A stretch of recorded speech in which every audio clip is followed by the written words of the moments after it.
Hi guys, pila na kaadlaw wala ko naka-reels guys, so dili jud ko ma-monetize ani.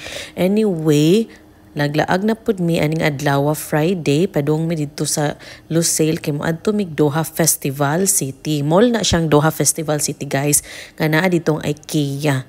Bisag kabalo ko na same ra ng IKEA sa tanang kalibutan na ikananan, mga display, same ra na, pero ganahan ako ni matry because gimingaw ko dito sa Jeddah nga napud ko'y time nga mag-IKEA, no? So, mao ni ang mga foods to choose from. So, naglibog yun mi diyang dapitag, guys. Pero ang ending, nagpizza rami og nagkape og nagulaman. Pero busog kay mi botirik among tiyan. Maunang gitry naman ang kape diha kay para ma-feel good na to ba unsa jud ni atong pagkaigno. Mo nalibog ko asa i-drop ang coin og sa dihang natinga po kung ano prote daghanag milk kay gamay ra ning kape aning akong cappuccino. Maugid na Gorosia. So mauna to ari mga unata og diha namo napili nga spot kay overlooking gyud sa Doha Festival Mall. Mauna siya guys, manganha pud mi diha kay mananaw mig sale. So mauna karon after namo nangaon nag-ikot-ikot sa mi sa IKEA guys. Kay wonderful jud ni ilang mga display og maka-imagine jud tanong nga ideal gud ni siya sa magbalay og sa dihang nanood nami sa Doha Festival na si Angry Bird didto nag-wave siya namo.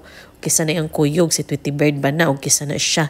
O sa dihang mga na po mi og Albida Park tungod aning Lantern Festival guys. Og na-lost mi kay duha din na kapart ang Albida 1 and 2. Yung mga gimi ang bridge day para dito sa Pikas nga Albida.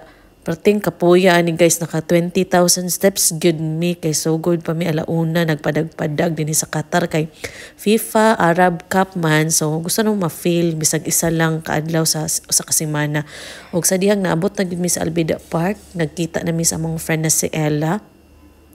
Naman din ni entrance, oy 35 reals abi na mog free, so napasubo na lang mi kay na naman mi diha. Magical siya guys kay sa pagkangan nga for the kids siya. So amo na lang pong gibuhi among inner child kay wala man ta kasaway pud ani.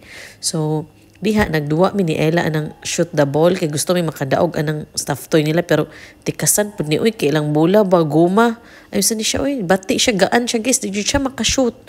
So 10 reals na siya guys pero sige lang nakakatawa man pug ko mao na guro na. Then amo ning givideohan ilahang kuan hot air balloon visit Qatar guys. So worth it jud mo visit diri sa Qatar kay spectacular jud siya guys. Mo na akong one word to describe it. And after ana nangadto na sa mig Bin Al Sheikh Tower kay diha man gyud nang tambayanan sa mga Repa Pips. So nangaon na pud mi diha guys na late dinner. Pizza na pud na og uban pa. And mauna lang na manguli na ta uy. Kay maabtan tag